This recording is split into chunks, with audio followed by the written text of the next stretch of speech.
Je ne sais pas si vous connaissez ce livre, The Horse and His Boy, un des chroniques de Narnia de C.S. Lewis. En français, c'est Le garçon et son écuyer. C'est un livre très intéressant. Je l'ai lu parce qu'en fait, notre fils avait cité une citation qui venait de ce livre. Il voulait le trouver. En fait, ça vient pas de ce livre, mais je l'ai lu en entier. C'est vite fait et ça m'a fait tellement de bien de le lire. C'est une très belle histoire. Et je ne peux pas vous raconter toute l'histoire aujourd'hui. Je vais vous donner un résumé et puis vous lire un extrait que je trouve merveilleux. C'est l'histoire d'un garçon qui s'appelle Shasta, qui a été adopté par un pêcheur qu'il a trouvé dans un bateau échoué sur la plage, à peine vivant, et qu'il a pris dans sa maison, mais il n'est pas très gentil pour lui, c'est plus du personnel qu'un fils, il l'amène la vie un peu dure. Et à un moment, il s'apprête à le vendre comme esclave à un homme riche, un tyran en fait, et Shasta s'enfuit pour s'échapper à ce destin. Il rencontre plusieurs autres je dis personnes, mais en fait, il y a la première, c'est pas une personne, c'est un cheval qui parle, parce que dans les livres de Narnia, il y a des chevaux qui parlent. Et c'est un cheval qui en fait venait du royaume de Narnia, qui est bien au nord d'où habite Shasta. Il habite dans le royaume de Calormen, dans la ville de auprès de la ville de Tashban. Mais ce cheval s'était éloigné trop du royaume de Narnia, où il était en sécurité. Il était kidnappé et mis au travail dans cet autre royaume. Et on rencontre aussi une princesse, une jeune princesse, une jeune fille, qui aussi, elle, s'enfuit pour échapper dans son cas de mariage forcé et qui aussi, pour des raisons trop compliquées à expliquer, a un cheval qui parle. Ils font route ensemble pour essayer de traverser le grand désert qui sépare Calormen du royaume de Narnia, où ils seront en sécurité. Mais ils sont poursuivis par une troupe de cavaliers qui cherchent à les rattraper pour les ramener dans le pays d'où ils viennent et à leur sort malheureux là. Et en plus, ils subissent beaucoup d'aventures pendant cette traversée et surtout, ils sont attaqués à plusieurs reprises par des lions. Et pour s'échapper aux attaques de ces lions, ils doivent quitter leur route, bifurquer et changer de cap. Et ça devient compliqué pour eux. Mais il y a aussi un moment où ils trouvent une oasis où un ermite les accueille, les donne à manger et à boire. Et puis aussi un chat un peu particulier qui s'attache à Shasta et qui lui apporte beaucoup de réconfort. On en parlera plus tard. Après, il y a d'autres aventures et il y a un moment où ils se trouvent séparés et Shasta perd le cheval qui parle. Il trouve un autre cheval, mais qui n'est pas très, qui ne va pas très vite, pas très futé, ce cheval, qui va beaucoup moins rapidement. Et il se trouve seul et il marche la nuit dans un épais brouillard. Et c'est là où se trouve l'extrait que je vais vous lire. Je cite. Et comme il était très fatigué et n'avait rien mangé, Shasta s'apitoyait tellement sur son sort que des larmes coulaient sur ses joues. Mais une peur soudaine mit un terme à tout cela. Shasta découvrit que quelque chose ou quelqu'un marchait à ses côtés. Il faisait nuit noire et il ne pouvait rien voir.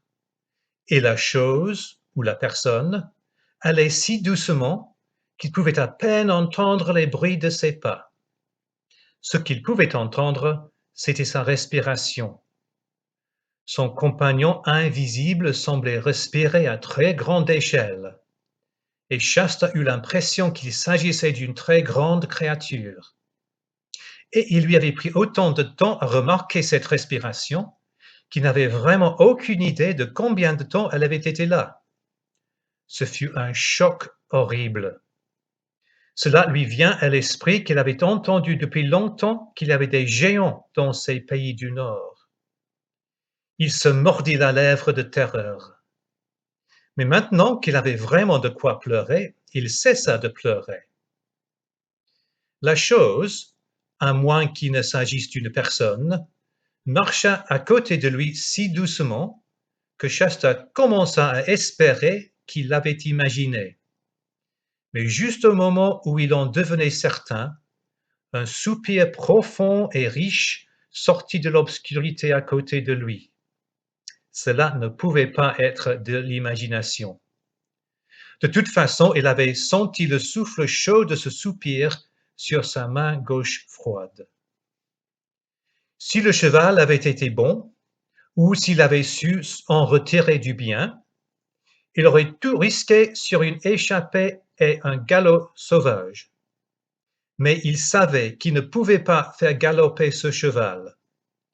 Il continua donc à pas de marche, et le compagnon invisible marcha et respira à côté de lui. Enfin, il ne pouvait plus le supporter.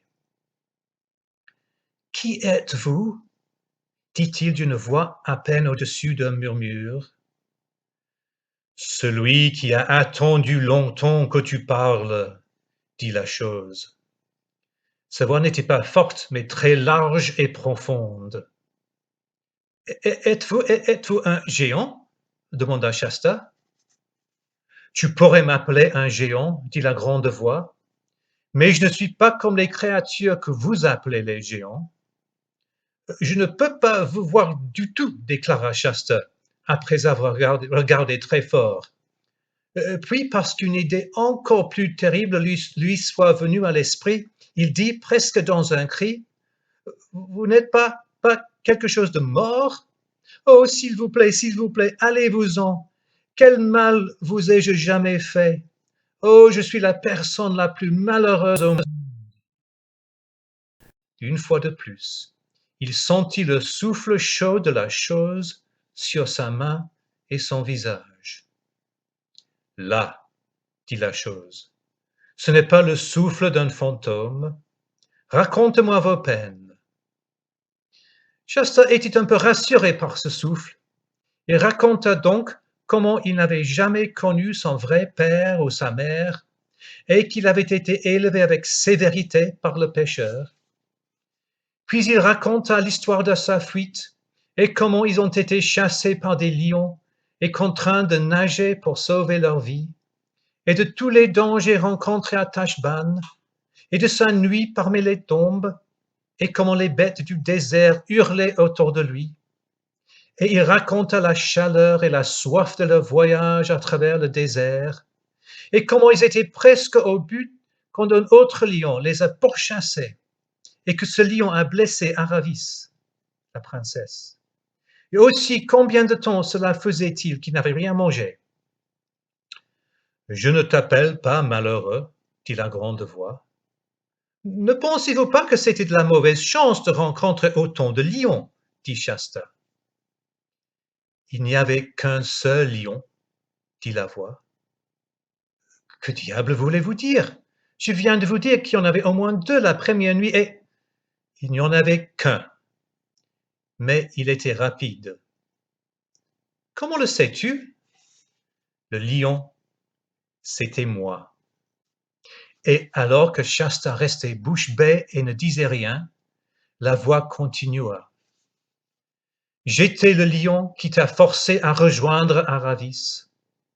J'étais le chat qui t'a réconforté parmi la maison des morts. J'étais le lion qui repoussait les chacals pendant que tu dormais.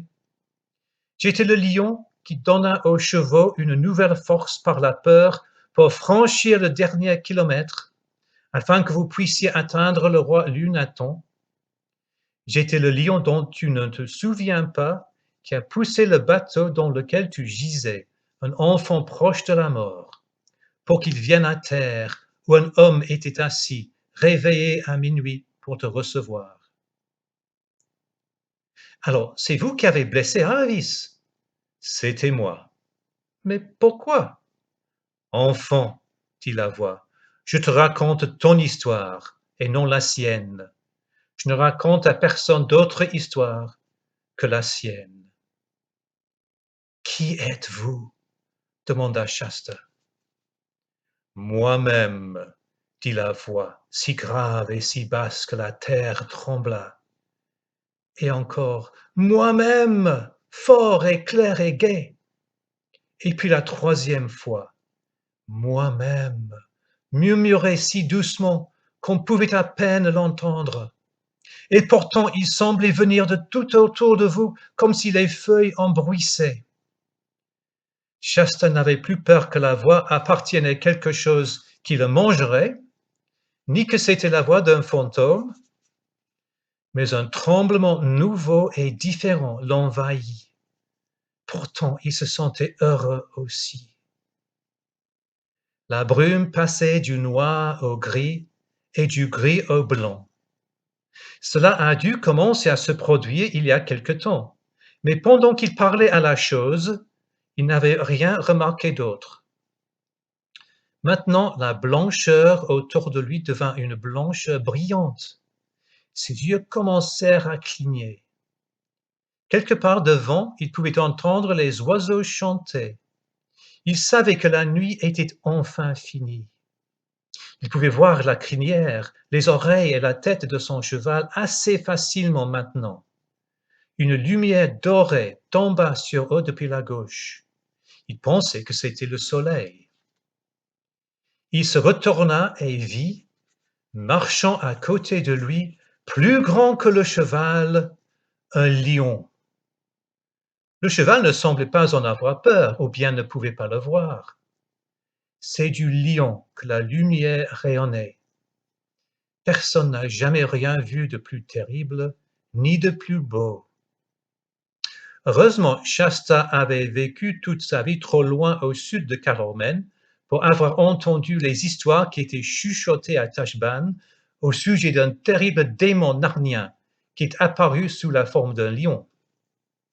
Et bien sûr, il ne connaissait aucune des vraies histoires d'Aslan, le grand lion, le fils de l'empereur d'au-delà de la mer, le roi au-dessus de tous les grands rois de Narnia. Mais après avoir jeté un bref regard au visage du lion, il se glissa hors de la selle et tomba à ses pieds. Il ne pouvait rien dire, mais en fait il ne voulait rien dire, et il savait qu'il n'avait rien à dire. Le grand roi au-dessous de tout se pencha vers lui.